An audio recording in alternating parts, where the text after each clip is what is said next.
Good evening, everyone. Welcome to the Beacon of Light podcast this evening. I am here tonight with Mr. Brian Wagner, and we're so excited that he's here because he's going to give us a type of perspective on a book that he has written, and it is called Sometimes It Does Take a Brain Surgeon. So this is a very interesting title. We're going to wait till a few people pop in here, but know that your minds are going to be a little bit blown tonight, and I've invited some specific guests to come this evening, and that you might recognize a few of them, Brian. And so we're going to see how many pop up. So again, my name is April Tribe Duke, and I am broadcasting here from the Kyle, Texas area. And Brian, where are you broadcasting from? I am broadcasting from Columbus, Ohio. Awesome. Columbus, Ohio. Great. How's the weather right now? Nice springtime. It is, it was 60 today and sunny for the most part, but no rain. It had rained a lot over the last few days, but the rest of this week it's supposed to be sunny and with 60s, mid 60s, I think, with no rain. So more goodness. Awesome. Beautiful May. I hope those flowers are out blooming. The grass is greening up. Just a beautiful time to be out.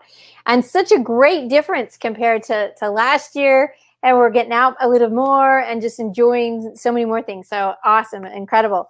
And Brian, why don't you tell us a little bit about yourself and some of the neat accomplishments that are coming up in July that we kind of talked about. I'd love for the audience to be able to know what it is that you do. So go ahead and share a little bit about yourself.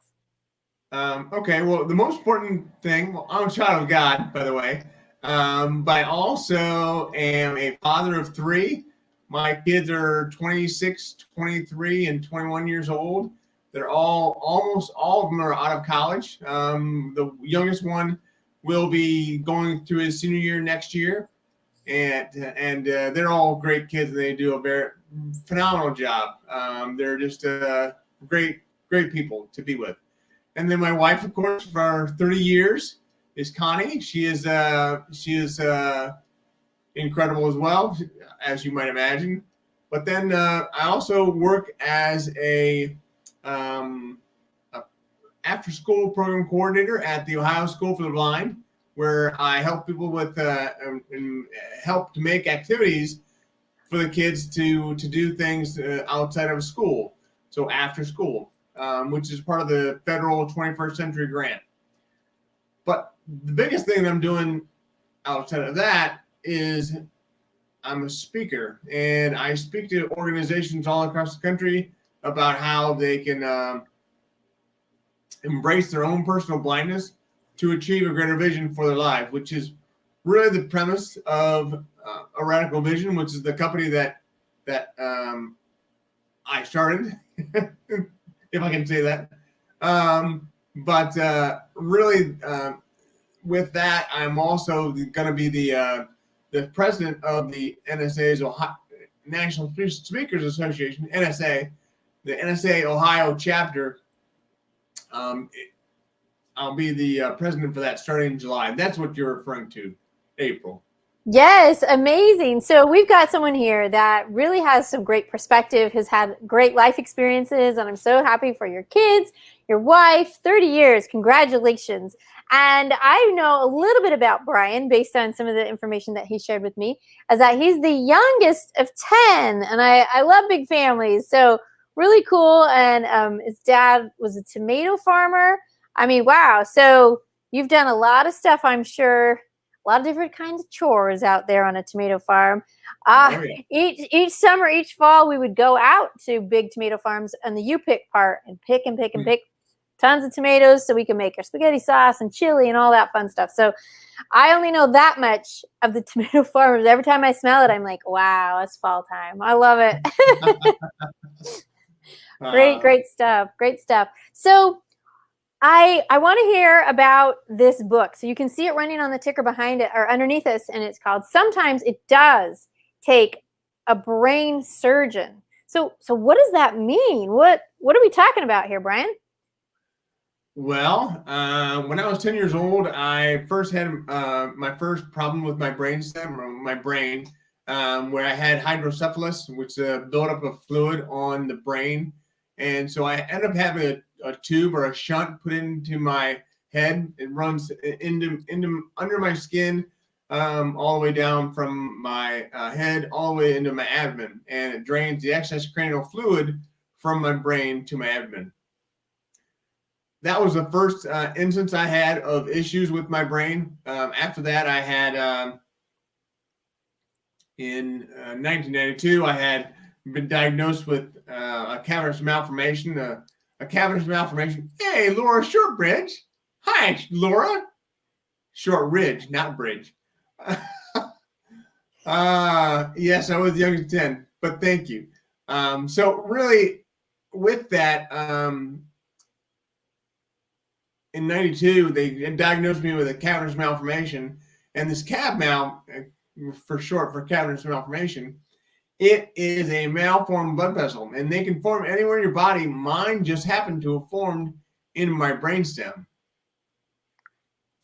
And in 92, this was the first instance of them noticing it, and also the first instance of them determining that it bled. Well, it bled, and it put pressure on some of the nerves that control my hands and my feet, and so my right side of my body was numb. That was in 92. But then in 2011, it bled again, and it put pressure on the nerves that control my vision. And when it put pressure on the nerves that control my vision, both of my eyelids went down. Both of my eyeballs don't go together. Even till this day, they don't go together. So if this eyelid were open, I see I have an eyeball in there, but my eyeballs don't go together. So I keep that closed. Anyway, so that was what happened. Okay, I have an image, and if this is offensive, I apologize ahead of time. But right when you said that, I'm like, oh, that's like Mad Eye Moody, like that eye that can just swivel all around, his magical eye. You've got a magic eye. I have a magic eye. I'm sure you just open it up and get. That's how you've been spying on your 3 kids. I got it. That's why they're so good, because you got the extra vision on them, right? Exactly. I got it. Radical vision. I got it now. I got it. Okay. Sorry to interrupt. Okay, keep on going. No. So they determined that the problems I had were only going to become worse and more frequent. So they decided that I needed to have brain surgery. And this is something that the doctors have told me all along: never let someone operate on my brainstem, because I have these cavernous malformations are in my brainstem. So a lot of bad stuff can happen if they go in there. But the problems I had were only going to get worse and more frequent. So I decided to go for it, and I flew to Phoenix, Arizona. And on April 1st of 2011, no fooling, I had brain surgery. Yeah. So, wow.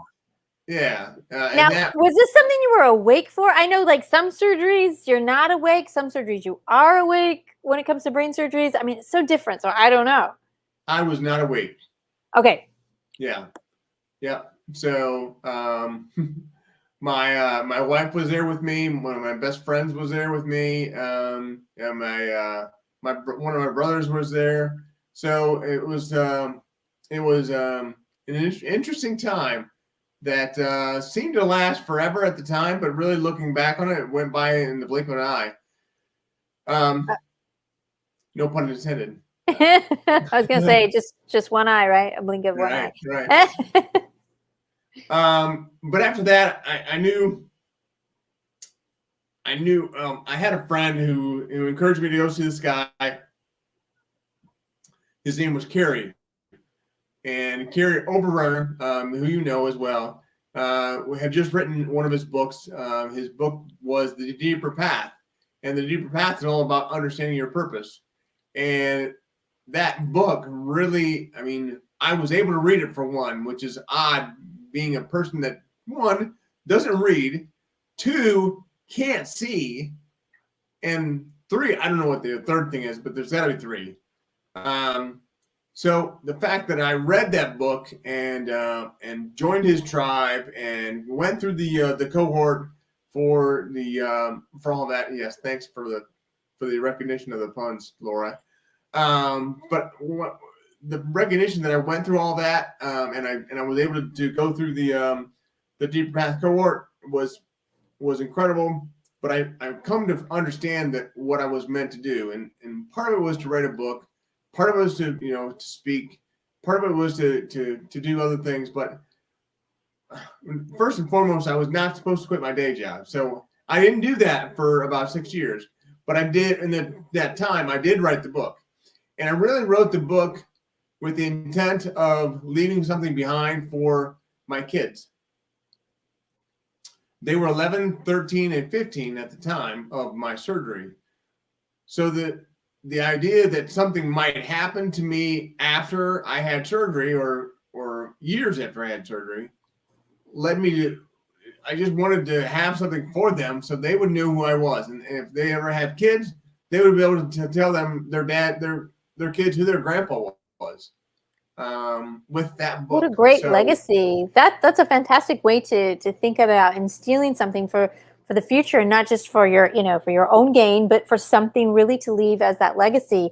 Beautiful concept there, Brian. I love it. Yeah. Thank you. Welcome. So that's where sometimes it does take a brain surgeon came from, and it's been great to be able to have that and to hold that book. It means an awful lot. So awesome. It does. I think it's incredible. So how are the chapters laid out? Like, are there things that does it just talk about your surgery? Does it talk about your kids? What is the meaning within the book? So within the book, it's laid out in a format where I take people from a point of blindness to sight to vision. So that's the overall format. Individually, the chapters, there's 4 chapters within each of those. So there's 12 total. But in blindness, we have to understand how there are sometimes things that we're not seeing that we should be. And I walk people through the course of me going down a sidewalk, simply as simple as walking down a sidewalk. So that's how I relate that metaphor, if you will, to life. And understanding the blindness is where you don't see everything you should be. Sight is where you begin to see through your blind spots and begin to get to a point where you have self-awareness. You have more acceptance of what's happened. So obviously, I have things that have happened to me, but other people have had instances in their lives and traumatic things that have happened in their lives where they just need to accept them. And then that whole awareness and acceptance leads to action, and that's so important, and that leads us to vision. Right. I think that the perspective, what Laura says here is, you have great perspective, Brian. I also love your compassion for others and your wit. It was an honor to meet you in person. Looks like you got a fan here. Miss Laura's in the house. Right? Thank you, Laura. Awesome. So in this idea of us being blind to our blind spots, what is an example of a blind spot that we might have? Oh, well, sometimes we have blind spots when we get too emotional. And so emotion can cause a blind spot. If you have a feeling where, you're not getting to where you want to go, or something's not working the way you want it to work. It may be because you're too emotionally invested in this certain aspect of whatever it is you're working on. So emotion can become a blind spot. Greed can be another blind spot. We get so wrapped up in greed and the power of that greed, and understanding how important it is to recognize that is very important, and that's where blind spots come in. Wow. So they're probably different for other people based on maybe what their strengths and their weaknesses are. And so in the book, where you're describing this part about basically walking around blind, how do then we find our sight? How do we peel things off? Like, what do we do? Yeah. So thank you, Laura. Really, one of the main things that you can do is just dream. And I think dreaming is one of those areas where, too many times we don't take the time out of our daily lives to just sit and be quiet and to think about what's going on and how we can best process that, whether it's through prayer or whether it's through, just meditation, whatever works for you. I think that is probably one of the best things that we can do to begin to see through our blind spots. Wow. Okay, so it seems like we've got to reach beyond ourselves to start seeing at least some sight, right? And Yeah. meditation, prayer, those kinds of things.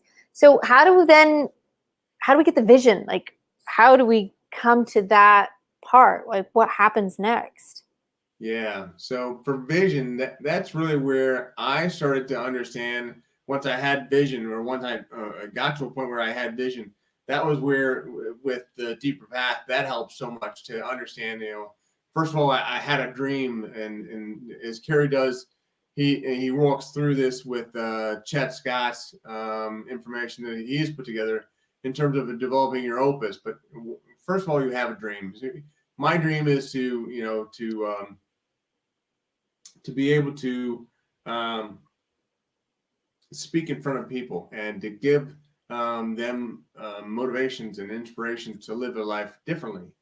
But then with the opus, the next part that I talked about, you have your O stands for overarching vision, and the P stands for purpose, and the U stands for unifying strategies, and the S is for scorecard for success. So that's what we do in the deeper path, is to begin to understand and really going through that process. It helped me to understand my my worldview, because I never knew what my worldview was before. I didn't know what I believed in. So the 30 I believe statements and the 30 I will statements that follow up to that, those are important to go through, and that's really almost the entire part of vision, is to understand those things in order to be able to do that. And it's been very, very helpful to me, and I need to go through it again. And why do you think we have to revisit it? We have to revisit it because our vision changes as we Ah, change. Yeah. I love that. So we are still malleable and we have opportunity to change. And so there's nothing wrong. Sometimes we have like this super strong vision and we've got this purpose, we've got this meaning, and we're like forever. And then, you add more life. And I think really you add more wisdom. And I think really, in my opinion, that the Lord opens up a little bit more and you're like, oh, okay. So that got me to here. So we're going to change. Oh, we're going to change something. Okay. And so really that acceptance of what's next coming, because if we really believe that something greater than ourselves has a bigger plan than we do, I don't think it necessarily changes the purpose of our lives, but it does emphasize at a time of our life when we should be acting on maybe this area now, and so forth, right? With seasons, and there's a time and a place and those kinds of things. And that, I know for myself, opens up a lot of opportunities without feeling stuck or trapped, or the trap I'm talking about is perfection. Right? That's a snag right there, because I'm probably sure so many people are like, I don't know the meaning of my life because I can't figure it out perfectly. Therefore, I don't have meaning. Therefore, I can't, and it just spirals down into that negative type of thing, or gets them stuck, or keeps them the victim, and blah, right? Like, chill, relax. It's okay. Yeah. Brian's blind and he's still going on with life. Like, it's okay, right? It's okay. You overcome the challenges that are placed in front of you because they build your strength, they build your opportunities. And think about your life without the challenges that you have. Do you think your kids would be where they are if you didn't have these experiences? No way. Really? No way. I'm sure of that. I mean, overcoming doesn't mean ignoring. Say that again. Say that again. Overcoming doesn't mean ignoring. There you go. So for me, that shows them that, you can't, you gotta go through, or you gotta get over, some way to get around the obstacles and to make something else out of it. So when I live my life, and that's all I do. I don't do anything miraculous. I don't deliver any teachings or have any great sayings or anything like that. So I get up in the morning and I go to work and I try my best, and sometimes I do a good job and sometimes I suck. But I Like wanted to that. know what the sign for that The was. sign for suck is this. That's what it is. Yeah. Anyways, so I just that's who I am. So that showed them. I think that showed them that there are going to be instances where things don't go well, and you need to get through that or get over it and get on with it. Yes. Get through it. Get over it. Get on with it. Exactly. Because what are your other options? What are your other options? I have an ancestor living long time ago where tragedy struck the family, and she was literally stranded on the plains of Wyoming. This is 1856. It's October. It's negative 20 degrees. There's 4 feet of snow. Her parents have both perished. There were 9 children. Now they're down to 4. She's 5 years old. What's her option? To just sit there? Or to get up, get through, and get over it, right? You have to, I don't know, you just have to do it. And of course, there's healing that goes through these kinds of things. And when the trauma and the dramatic things happen in your life, there are options and opportunities if you have a vision, right? If you have some sight to say, maybe I could work on that part for a little bit. And it's all good. It's all good. I love your perspective on it, Brian, because what option were you given? You're going to just sit there. I got 2011. That was the year. That's it. It's all done. Like, is that really what you were going to do? Like, did you ever have a time where you're like, and we're done? Like, just your personality doesn't seem like that's even possible. No. I look at it from a perspective of, I think everybody would be the same way, but I'm guessing not everybody would be the same way. So, that's an unfortunate part of that. Yeah, it's true. So how did you, after the surgeries and these kinds of things, and you said at first 6 months you were blind after the surgery, or that was prior to surgery? Yeah, so I was blind for the 1 month before surgery, and then probably 5 months after the surgery. So a total of 6 months, from March 4th until October something. So. Wow. And what happened on the day that some sight came back? Like what did you experience? Well, I've always had I could see light out of my eye, so I could see different things. For example, my left eye, I could usually see pretty well out of it, but it wasn't open all the way. It wasn't open very far at all. So back in June, I think it was June or July, I remember being with some family, and one of my brothers said, your eye is really open right now. So it hadn't been opened at all before.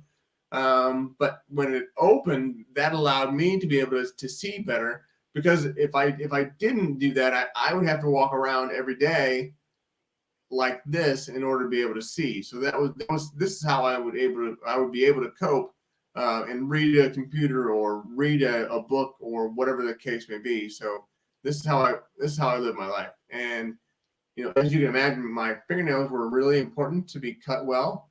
But yeah. That's what I went through with that. And when I begin to see light, when I begin to have my eye open, that begin to change things. Obviously, from July or from June to July to October is still a long time, but still had to get to a point where I could see well enough to be able to go out on my own in a car. So I've had another brain bleed back in November of 2020, so I don't drive anymore. But yeah, so that's what is my current situation. Wow. And it looks like you've adjusted again, and you know that this is part of the condition. And so I'm sure every day you're preparing, you're living, you're doing, what you can. And on the bad days, I'm sure you don't beat yourself up like, what if today was the last day and it was such a bad, what a waste of energy. Like, put it down, man, put it away, and get up the next day and do best you can. So I'd love to hear a little bit more about this after school program at the School for the Blind, what you do to help those kids. Wow. So they're so kind and so nice. They're resilient. They're great to be able to be with, because they're patient. They have a different perspective, and I just love to be able to spend time with them. So in these clubs that we have, and we've had over 30 different kinds of clubs. With 2 to 20 kids joining different clubs. But there's a yoga club, there's a CrossFit club, there's the dance club, there's a cooking club. But my favorite club of all is the knitting club, where we teach the visually impaired kids how to knit. And wow, that to me was one of the first clubs that I experienced there, and that to me was just totally mind blowing. Couldn't imagine it. Yeah. Wow. Really? I mean, it's an incredible thing, because you think, okay, big deal. Grandma knits. Who cares? No, this is amazing. You're actually producing something that then can be given. It could be, purchased. It could be, for yourself, whatever. And it's such a skill, but it's a craft, and it's a time of love that they're pouring into it. And I think this is really interesting, that knitting is something that really connected with you. And it's possible because you, in your line of work and perspective giving, looks like you do a lot of networking. And isn't that what knitting kind of is? It's all, network together. Hey, I'm telling you what. Hey. Wow. Yes, that's good. Yeah. So, Brian, we're kind of coming towards the end of this. And is there anything that you would like our listeners to know about the book or about yourself? Something that, will be inspirational for them, and you have the floor. Wow.